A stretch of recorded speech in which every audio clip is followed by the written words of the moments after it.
Busy life. Grandkids, stuff going on. The concept of love at first sight was really limited to Hollywood. It was limited to the world.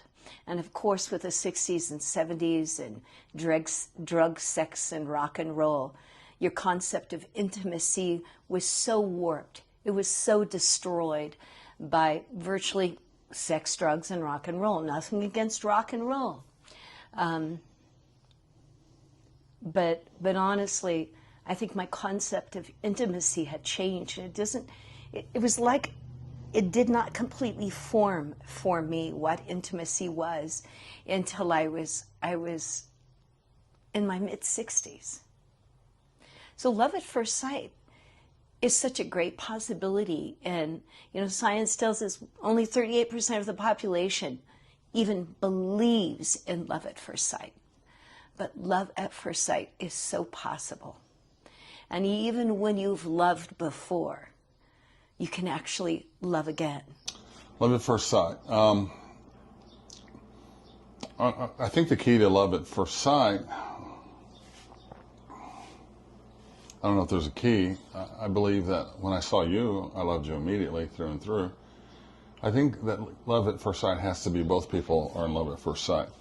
I think a lot of people they see somebody they'd love to be with and they would stop their world to be with them, but the other person wouldn't. So to me, love at first sight is two people together. He talks about I fit every box, where he fit every box more for me. He makes me laugh, and he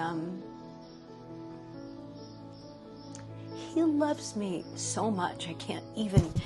It makes me weep. I wanted somebody that was physically fit. I wanted somebody who was attractive. I wanted someone who was spiritual. I wanted someone who embraced life. And you filled every one of them you filled. Did I expect it to be you? No, because I hadn't seen you. But when I first saw you at your daughter's, and it was like game on. So yeah, I do believe in it. Enough so where I'd always had hesitation in any other relationship. This was the first time that I just jumped in with both feet.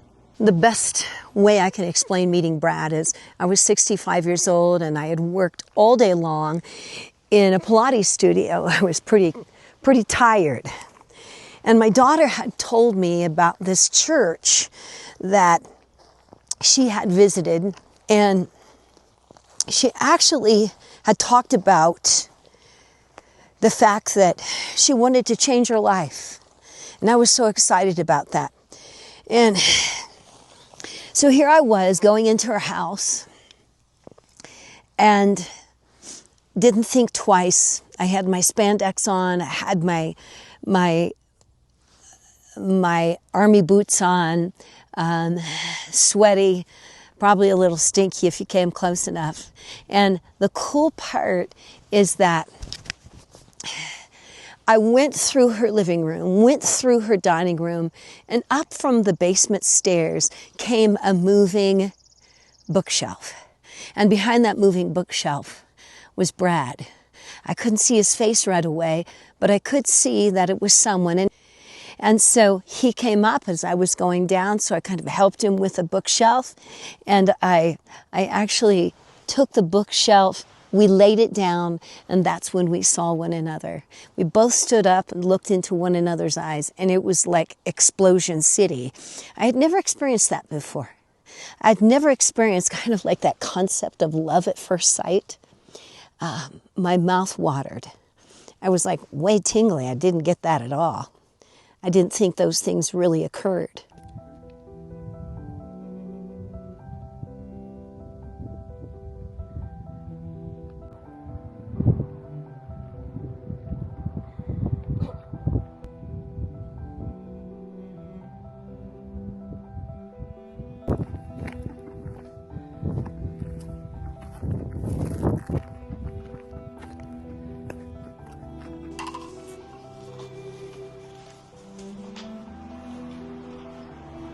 I'm just over there, you can ask me.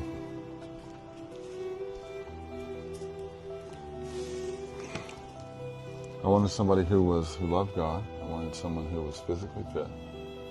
And dear Lord, we have a Pilates studio in our house. And you train sometimes 5 or 6 times a day, so you're physically fit.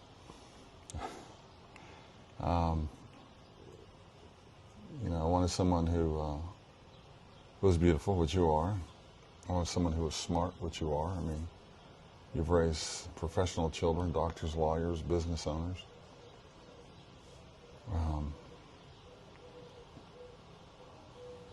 You just had that it for me, and it was enough for me that it made the world stop.